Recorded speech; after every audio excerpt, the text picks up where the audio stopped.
안녕하세요. 재테크는 여호수아처럼 데나리온의 김우있습니다. 반갑습니다. 데나리온 김강주입니다. 오. 와, 우리가 와 하면 같이다. 네. 와 하시죠. 우리만 하는 거 아니죠. 믿습니다. 그럼요. 요즘 달러가 많이 올랐죠. 예. 그래서 이제 뭐 원화랑 대비했을 때 1,300에 넘어가서 예. 사람들이 이제 질문이 많은 거죠. 두 가지 질문이 있는 것 같아요. 지금이라도 달러 투자를 해야 되나? 이런 분들이 이제 달러가 오르니까 이제 겁이 나는 거고 이렇게 좋아하는 거고, 또 한 분들이 이제 지금 팔고 나와야 되냐? 달러를. 그렇죠. 이런 단순하게 투자 문제도 있고, 멀리 볼 때 달러가 어떻게 될까? 원화 가치가 계속 떨어질까? 이런 어떤 근본적인 질문들을 또 하는 분들이 있는데, 좀 이런 부분들에 대해서 오늘 대표님과 이야기를 좀 나눠보도록 예. 하겠습니다. 작년도 그랬고 올해도 그랬죠. 달러가 많이 비싸졌죠. 네.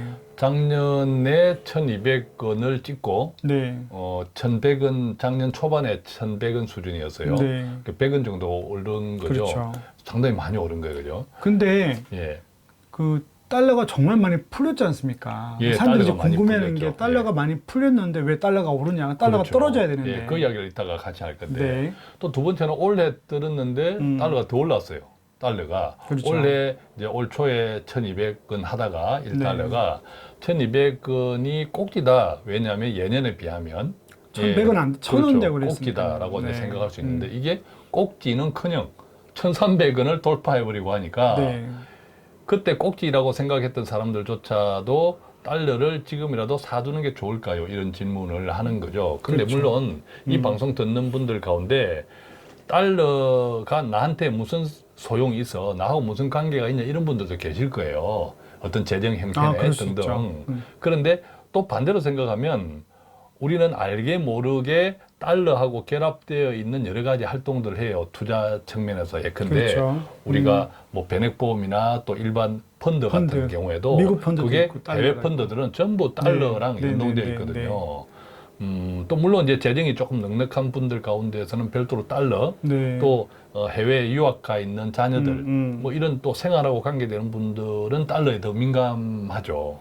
그리고 또 그런 것도 있어요. 실제로 그 우리나라 증시 흐름을 보면 환율하고도 연결됩니다. 맞아요. 네. 예. 환율이 아무래도 비싸지면 즉 원화 가격이 싸지고 달러가 비싸지면 한국의 주식시장에 일반적으로는 그렇죠. 일반적으로는 외국인 투자 자금이 빠져나간다 이런 그렇게. 이야기를 하죠. 네네네. 한국 돈이 너무 싸니까 네네네. 싸니까 그런 이야기도 하는데 어쨌든 모든 것이 달러가 우리의 경제 활동, 삶의 생활에 적든 크든 또 직접적이든 간접적이든 연결되어 있다라고 이해한다면 네. 달러에 대한 공부 이해를 가지는 것이 참 중요하죠. 네. 자, 그렇게 보면 자, 본질적으로 그러면 이제 처음으로 돌아가서 예. 저기 질문했던 것처럼 지금 달러로 사도 되는지 이 예. 달러에 대한 관점을 좀 이야기해 주시면. 그렇습니다. 달러가 지난해도 그렇고 올해도 그렇고 아까 우리 센터장님이 달러가 엄청 많이 풀렸는데 네. 원래 수요와 공급의 법칙에 따라서 많이 풀리면 공급이 많이 되면 싸져야 되잖아요. 엄청 풀리지 않습니까? 예, 싸져야죠. 싸져야 되는데 오히려 왜 비싸졌을까? 자, 그것은 첫 번째는 달러만 많이 풀린 것이 아니라 네. 우리나라도 원화도 굉장히 많이 풀었거든요. 그러니까 통화량 자체가 작년에는 많아졌다는 거죠. 코로나 때문에 각국의 경제에서 돈을 엄청 많이 풀어야 됐죠. 네. 그러니까 달러만 많이 풀린 것이 아니라 다른 나라, 다른 통화도 많이 풀렸다. 코로나 때문에 그죠. 뭐전 세계가 돈을 푸는 거죠. 예, 또 두 번째는 음. 코로나라고 하는 것은 위기 국면이었죠. 네. 경제적인 위기. 음. 이 경제적인 위기, 글로벌 경제 위기가 증가하면 네. 안전자산에 대한 수요가 높아져요. 맞습니다. 안전자산의 가장 첫 번째는 달러거든요. 맞습니다. 예, 기축통화니까. 달러는 망하지 않는다. 미국이 네. 망하지 않는다. 이런 신뢰가 있기 때문에 네. 그러니까 많이 돈이 달러가 풀렸지만 또 동시에 경제 위기 때문에 달러를 보유, 즉 달러를 사는 사람도 많아진 거죠. 한국 같은 경우에도 맞아요. 달러 보유를 늘렸잖아요. 그렇죠. 예, 위기 때문에. 그러니까 음. 똑같이 다른 나라도 돈을 풀었다? 달러만 푼 것이 아니라 또 두 번째는 그것이 위기였으므로 달러에 대한 보유를 해야 되는 그렇죠. 거죠. 보유하고 해야 된다는 안전자산으로 들어가니까. 그런 것들이 훨씬 달러에 대한 수요가 많아졌다라는 네. 거죠. 자, 그랬을 때 올해를 이해하면 올해는 작년보다 어떻습니까?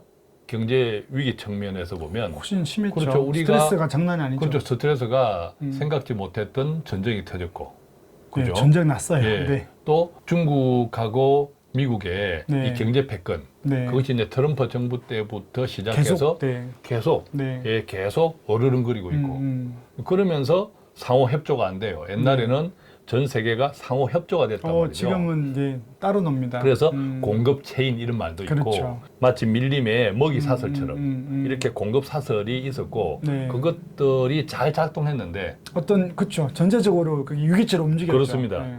지금은 그 작동이 그 전에 비하면 훨씬 불편해졌죠. 그러니까 바이든이 사우디 가서 예. 그런 이야기를 만나는 것 자체가 벌써 이렇게 예. 흐르지 않는다는 거죠. 예, 네. 그렇습니다. 그런 형편에서는 음. 즉 달러는 항상 가장 안전한 자산이라는 인식. 네. 그다음에 안전한 자산이니까 경제가 불편해지고 좀 위기 의식이 많아지면 당연히 달러 자산을 보유해야겠다는 인식. 네. 자, 이런 것들이 네. 한마디로 이야기하면 전 세계 경제적인 스트레스가 뭐 경제적이든 군사적이든 정치적이든 할 것 없이 이 같은 스트레스가 증가할수록 달러 가치는 오른다. 올라간다. 그럼 그죠? 이제 앞으로도 달러가 폭락한다 이런 개념보다 예. 우리가 달러를 여전히 좀 투자하거나 예. 이게 뭐 이번 한 번이 아니고 장기적으로 좀 예. 가지고 있거나 투자하고 싶으면 뭐 다양한 투자 방법이 그렇죠. 있을 건데요. 우선은 그 달러에 대한 관심을 가지는 것은 좋다. 아까 관심. 저도 이야기했지만 네. 달러는 꼭 내가 내 통장에 달러가 없더라도 다양하게 우리의 경제 실생활에서 달러가 영향을 주고 있거든요. 그럼 달러를 하면 달러 사서 우리 집에 농에 넣어 놓는 예. 거 말고 농에 넣어 놓는 관심을 거 말고. 가지자. 예, 관심을 가져야 된다. 네. 또 앞서 이야기한 대로 달러는 꼭 내가 투자를 통해서 예컨대 환차익, 투자를 하기 위한 수단이라기보다는 그게 환차익이 쉽지 않잖아요. 그거 진짜 어렵습니다. 예, 환차익이 쉽지 않아요. 수수료 다 나갑니다. 차라리 네. 환차익을 노릴 것 같으면 주식 직접 투자하는 게 네, 공부에서 네. 훨씬 저는 낫다고 생각하는데 꼭 투자보다는 앞서 말씀드린 대로 달러는 어떤 의미에서는 안전자산이니까 일부를 안전자산이라는 측면에서 위험의 분산 네. 측면에서 조금 보유하는 것도 괜찮다.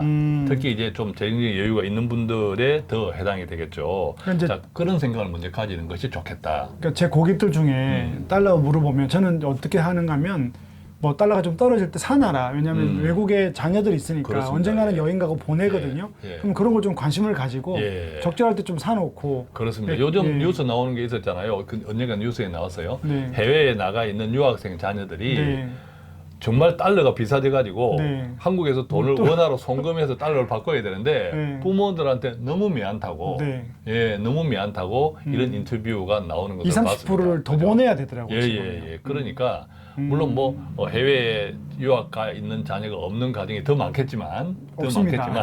참고 삼아서 그만큼 달러는 우리 생활에 관계되어 있다는 거죠 이미. 네. 그래서 달러에 대한 관점을 이제 그렇게 좀 가지는 게 좋거든요. 첫 번째는 환차익을 기대하기보다는 그냥 위험 분산 차원에서 위험 분산 차원에서 여유 자산의 일부를 적당히 보유하는 것은 괜찮다. 그리고 꼭 보유를 하지 않더라도 네. 달러는 알게 모르게 우리의 실생활 경제 활동에 관여되어 있으므로 네. 달러 방향성에 대해서 좀 관심을 가지는 것이 좋다. 이것이 첫 번째이고요. 네. 그다음에 두 번째는 만약에 달러를 가진다, 내가 보유해야겠다고 생각하면 아까 네. 우리 센터장님이 이야기한 대로 달러를 장롱에 보관하는 것이 아니라 네. 또 제 생각에는 한 발 더 나아가서 은행에 달러 통장 있잖아요. 네. 자, 그것으로 그냥 두는 것도 저는 좋지 않다라고 그러니까 외화 생각하죠. 예금보다는 그럼 달러 자산에 투자하면 되죠. 그렇죠, 그렇죠. 달러 자산. 달러 자산. 왜냐하면 달러 통장에 넣어 놓는 거나 또 장롱에 넣어 놓는 거나 그것은 뒤바꿔 이야기하면 우리 원화를 장롱에 넣어 놓는 거나 그러네요. 그죠? 원화를 장기적으로 예금에 넣어두는 원화를 거네요. 장기적으로 예금에 넣어 놓는 거나 똑같거든요. 아, 똑같기 때문에 가능하면 이 달러는 통화 자체보다는 달러 그렇죠. 자산으로 왜냐하면 아까 환차익이 아니라고 생각할 때 네. 환차익 목적이 아니라고 생각할 때 결국 우리는 장기적으로 여유가 있다면 달러를 계속 좀 보유하고 있는 것이 장기적으로는 괜찮다라고 그렇죠. 생각할 때는 결국 장기적인 관점이잖아요. 장기적인 관점에서는 달러를 통화 자체가 아니라 달러 자산으로 가지고 네. 있는 것이 네. 좋지 않을까라고 이제 생각하는 거죠. 그럼 또 우리 이제 시청자분들이 이제 달러 자산 뭐 아는 분들도 있는데 그럼 어떻게 달러 자산을 가지지 이렇게 뭐 모르는 가장 분도 있을 거니까. 단순한 달러 자산은 미국 주식에 투자하는 것입니다. 미국 주식에 가장 투자한다. 단순하게는 네. 제가 미국 주식에 투자하는 말이 아니라 네. 설명드리는 예를 가장 들어서 단순한 것은 미국 주식은 그대로 이제 달러로 사는 거잖아요. 네. 달러로 사는 거니까 그게 이제 달러 자산이죠. 왜 달러 자산이어야 하냐 하면 장기적으로 보유한다면 결국 자산 가치는 장기적으로 평균적으로 상승한다. 네. 라고 생각하기 때문에 네. 만약에 달러 자산이 상승했는데 또 나중에 환율이 떨어질 수도 있잖아요. 그럴 수 있죠. 그러면 달러 자산이 상승한 그 이익으로 환율이 떨어진 그 커버할 수 손실을 있죠. 커버할 수도 있고 여러 가지 소위 우리가 해치라고 하죠. 네네네네. 해치가 되기 때문에 달러 자산을 보유하는 것이 좋다라고 말씀을 드렸는데 그중에 네. 이제 첫 번째가 미국 주식을 투자하는 것. 네. 그다음에 이제 미국 주식이 아니라도 ETF도 있고. 그렇죠. 다양하게 미국 ETF도 있고 또 미국 뭐 채권도 있고 네네네. 또 배당형 투자 상품들 이런 다양한 그러니까 달러로 투자하고 내가 매수하는 네네네. 이런 모든 것들이 달러 자산이다. 자, 이렇게 생각한다면 네. 그것은 당연히 본인의 투자 경험이나 그렇죠. 그죠? 전체적인 또 배분이나 맞습니다. 뭐 상황에 따라 투자 달라지겠죠. 철학이나 또 네. 투자 체력에 따라서 음. 적절하게 재정 형편 등등을 이제 고려해서 네. 적절하게 이제 판단하면 좋겠죠. 네. 자, 오늘 달러에 대해 좀 알아봤는데요. 뭐 사실 우리가 달러를 한 번도 못 가져본 분들도 많지만 달러가 우리 삶의 곳곳에 다 영향을 주고 연결되어 있습니다. 그래서 혹시 달러에 관심이 있으시면 달러를 사는 환차익의 개념보다는 달러 자산을 보유하고 그것과 함께 성장하는 것들도 한번 고려해 볼 필요가 있지 않을까 생각해 봅니다. 오늘 또 데나리오는 여러분들의 경제적 삶에 유익을 끼치고자 최선을 다해서 노력하고 있습니다. 오늘 저희는 이만 물러가도록 하겠습니다. 감사합니다. 고맙습니다.